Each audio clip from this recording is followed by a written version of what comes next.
Here in the Crossfire, two members of the Senate Foreign Relations Committee, the committee's chairman, Democratic Robert Menendez, supports a strike, and Republican Senator Rand Paul opposes a military strike. Senator Paul, the first question to you. Why do you think the Russians came forward today after being so obstructive in the United Nations Security Council for so long? You know, I think anytime diplomacy is possible, it's preferable to war. And so I think it's a great development, you know, that this is going forward. There have been discussions with the Russians for months. Really, I think on to a year now, there have been discussions with the Russians. With no movement. Well, but apparently the Russians have been in favor of some kind of negotiated settlement. Have they been completely there? How did they get there? Is the threat of force bringing them there? I think is unknown, but I think it's a good development. If the president needs to take credit on this for it to move forward and to avoid an all-out war in Syria, I say the more the better. I think war or bombing Assad will lead to more instability, and I think we're more likely to see chemical weapons get into the hands of terrorists if we destabilize Assad. Well, I have to say that I'm cautiously looking at what the Russians are suggesting. We'll see.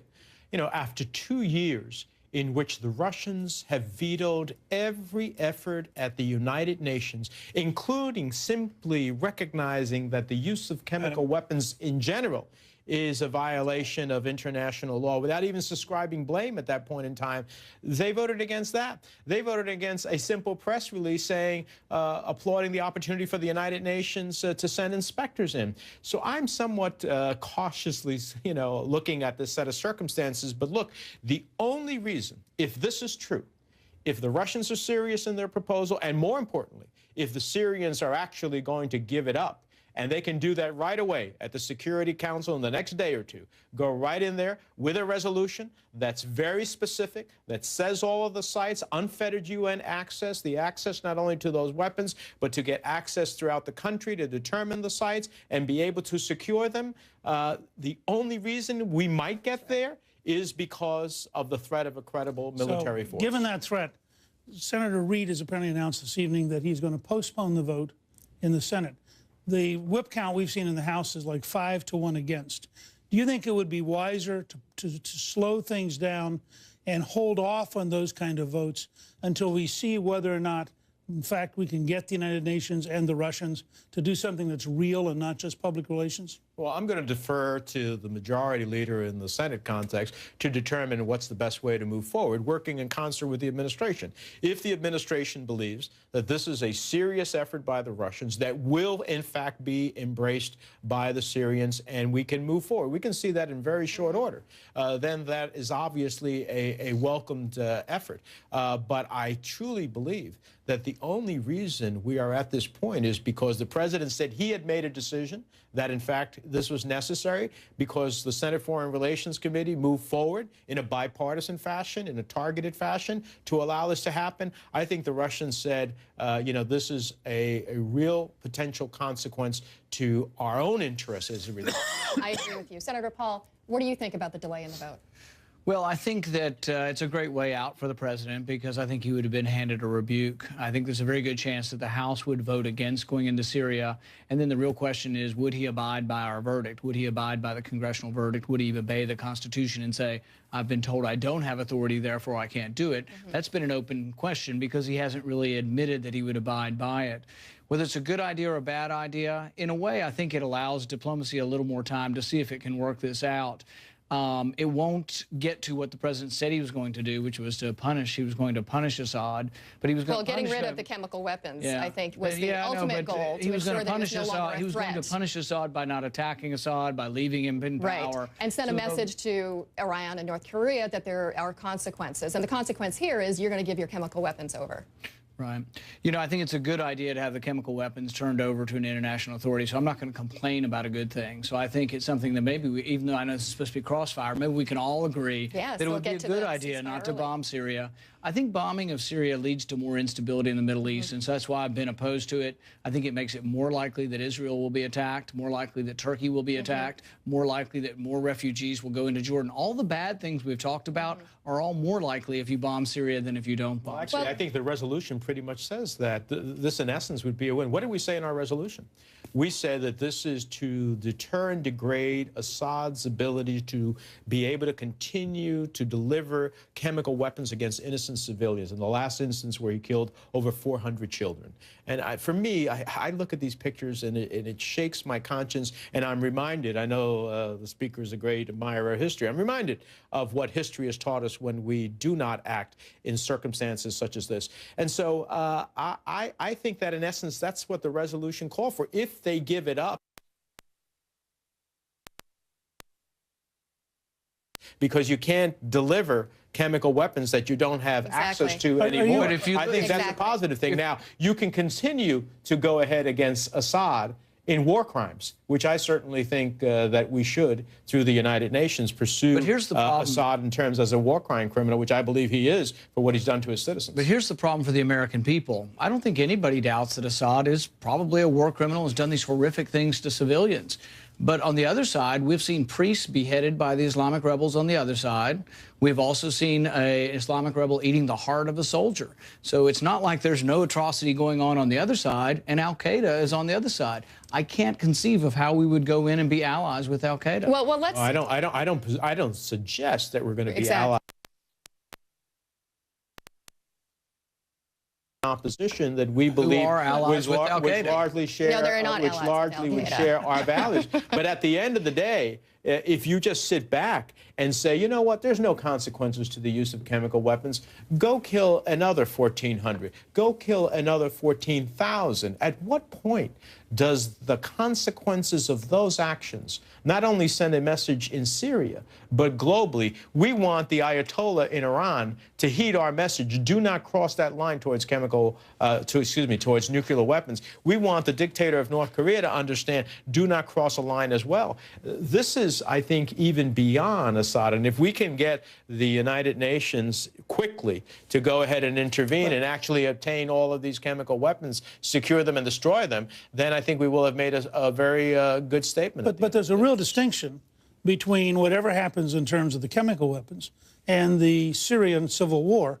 And all the evidence we're getting is that the country, by enormous numbers, something like 85%, is deeply opposed to the United States picking sides in the Syrian civil war, partly because, as Senator Paul said, there's this deep feeling that there's the bad guys and the bad guys.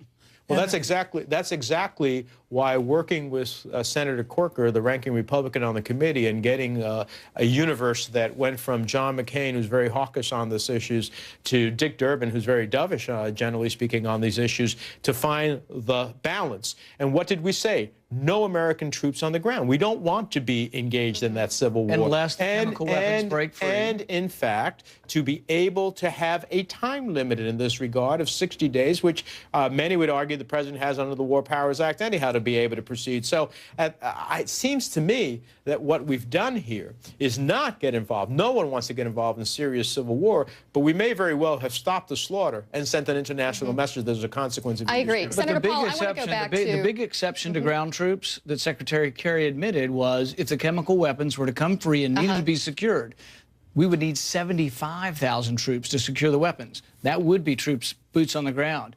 And the question is it more likely for that to happen if we destabilize Assad or less likely? Right. I think more likely if we bomb Assad. At the committee hearing, I must say, at the committee hearing when he was pressed on this issue, starting with me and then Bob Corker, he said, look, let's close that door. No American troops on the ground. And I think the world understands that if chemical weapons caches are open and subjected to the possibility of terrorists getting them, that there would hopefully be an international effort to secure those chemical weapons so they don't come against us, our troops, our interests, and citizens. And I think that we would. The question is it more likely or less likely? If we destabilize Assad, is it more likely the chemical weapons will become free roaming and terrorists might get them, or less likely? I think it's more likely if we destabilize Assad that the chemical weapons may fall into the hands of Al-Qaeda. Well, okay, let's hold on a minute. In his interview with Wolf, President Obama also made a strong case for one thing, that is keeping our troops safe. You'll hear him make his case next, and I'll ask Senator Paul if he agrees.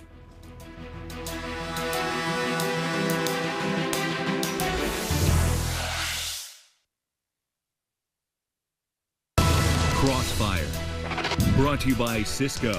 Tomorrow starts here.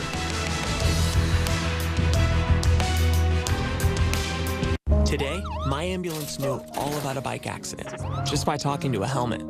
It grabbed the patient's record before we even picked him up. It found out the doctor we needed was at St. Anne's. And it got us okay on treatment from miles away. It even pulled strings with the stoplights. My ambulance talks with smoke alarms and pilots and stadiums, but of course, it's a good listener too. Today, Cisco is connecting the Internet of Everything, so everything works like never before. Hi, I'm Barry Sloan of NewTek, the Small Business Authority. As a small business owner, you know how difficult getting a bank loan can be. With a simple phone interview, we can pre-qualify you in 48 hours. That's why we're the nation's largest non-bank government-guaranteed lender. So whether you need $5 million or $50,000, you can count on NewTek, the Small Business Authority. Call us at 8552-THE-SBA or visit us at thesba.com. When you got to get to the other side of no man's land, it's not the Ford EcoBoost V6 you want under your hood. Chevy Silverado offers the most fuel-efficient V8 of any pickup, even better than the F-150 EcoBoost V6. Out here, you want what's under here. Put Silverado to the test at the Silverado vs. All event. Now get an introductory lease offer on this Silverado crew cab for around $349 per month. See your local Chevy dealer today. This was the hardest decision I've ever had to make. Jim, I adore the pool at your hotel. Anna, your hotels have wondrous waffle bars. Ryan, your hotel's robes are fabulous. I have 12 of them. 12? Shh, I'm worth it. What I'm trying to say is, it's so hard to pick just one of you, so I'm choosing all of you with Hotels.com. A loyalty program that requires no loyalty. Plus, members can win a free night every day, only at Hotels.com. What happens when the smartest people you know take on the day's top issues? Arming the rebels is not brain surgery. If you intervene, who knows what government comes into place? The internet is a very scary place. Do you really want the internet to be policed like that? To be honest, yeah. AC 360 later. A new take at 10 o'clock starts tonight. During the fall, everyone who has Medicare may be eligible to choose a new Medicare health plan. But you may be able to choose a new plan right now if you answer yes to any of these questions. Are you turning 65? Do you have both Medicare and Medicaid? Do you have Medicare and are you losing employer health coverage? If you answered yes just once, you may be able to choose a new Medicare health plan right now. Call us at 1-855-869-8003 to see if you qualify, and we'll send you our helpful Medicare Decision Guide, plus this informative DVD, both free. Humana offers a wide range of affordable Medicare Advantage health plans, many with valuable extras, like a special fitness program. And when it comes to prescription drug coverage, our Medicare Advantage plan members saved on average over $3,600 last year. So call 1-855-869-8003 now and say yes to getting the right health care coverage without having to wait for it. I'm Gloria Borger, and this is CNN.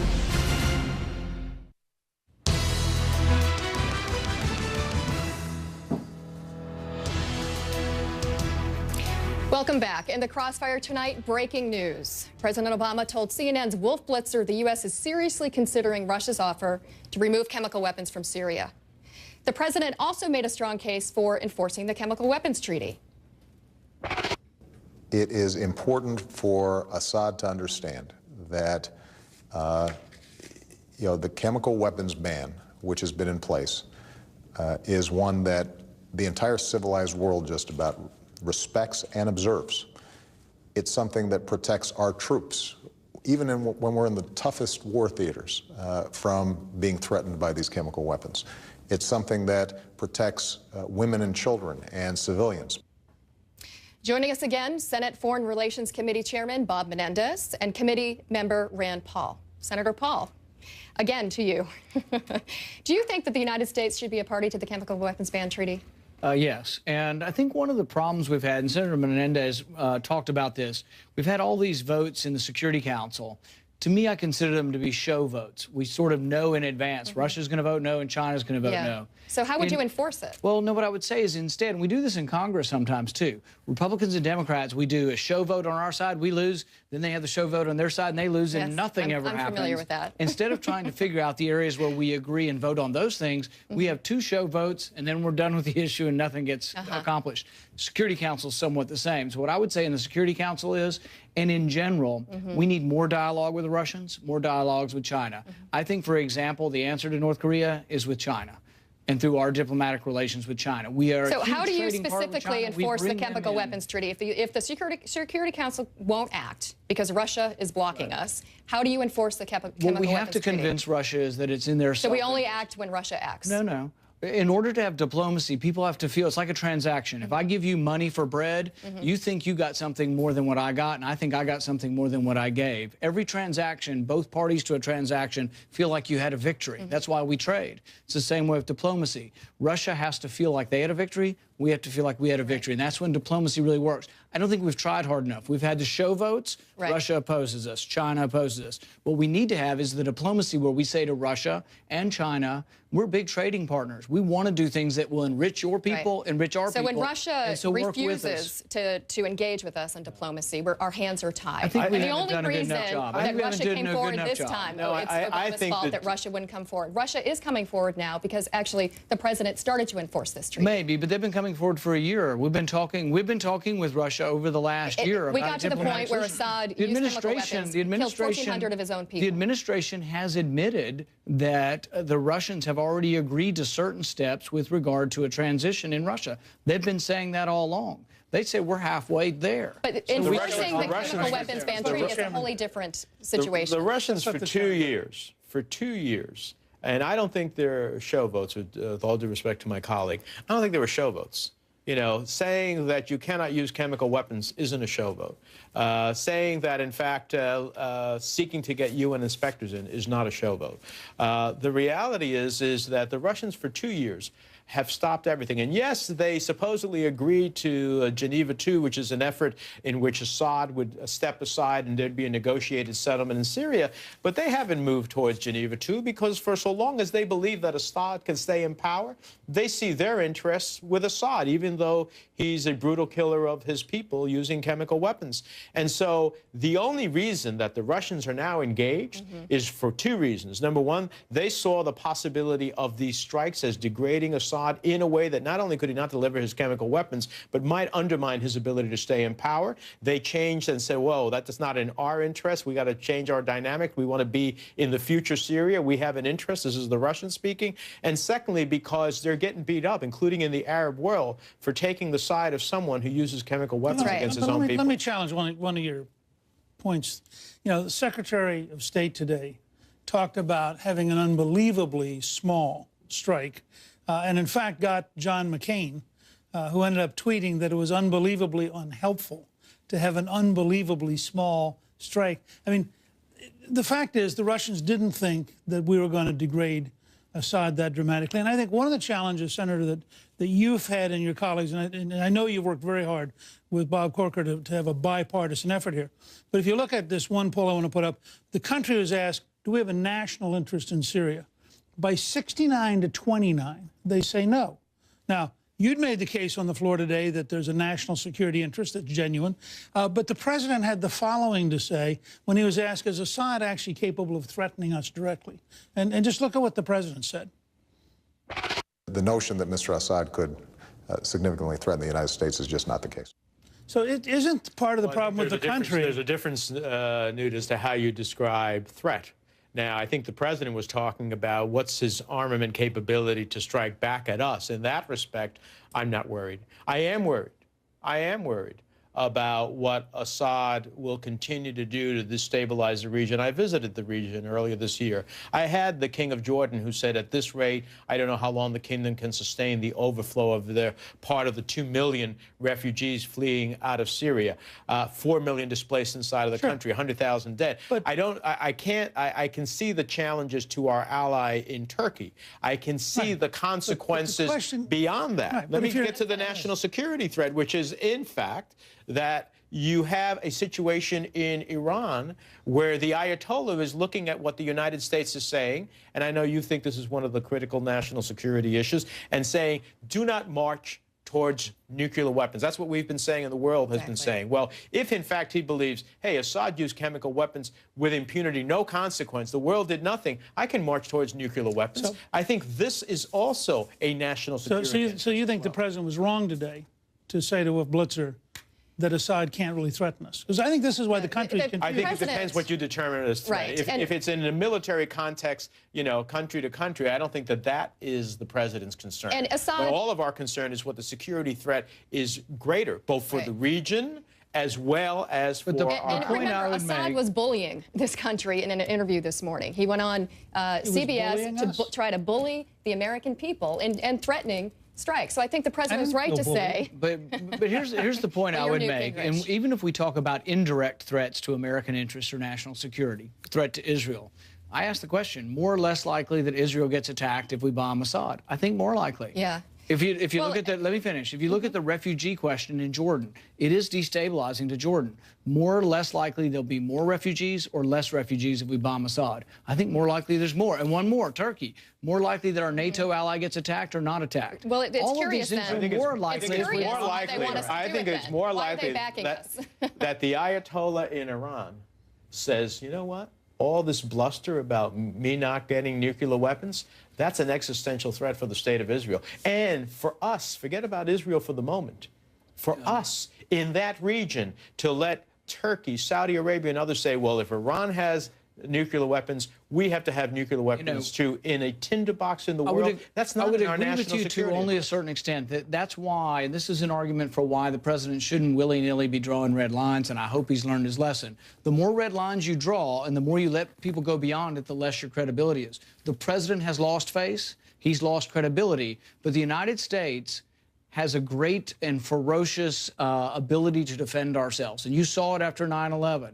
And I don't think anybody questions what will happen if we are ever attacked or our interests are attacked. So I don't think there is all of a sudden American credibility go out the window. The president's credibility is on the line, but American credibility is that red line was is an international red line. It's not just that we said the use of chemical weapons. And you said you were for the chemical weapons ban treaty. The Syria Accountability Act that the Senate and the Congress passed talked about this as a consequence if Syria pursued and actually used chemical weapons. And in addition to that, I think that when we talk about Iran, that is a national security concern of the United States, not only because of our ally Israel, but because of the consequences in that entire region of a nuclear-armed Iran. And so I don't think it's about the president losing face. It's about whether or not the United States has the credibility in the world to ultimately back up what it says it intends to do, and hopefully never have to pull the trigger as a result of having that seriousness of purpose. Let me ask you one brief closing question.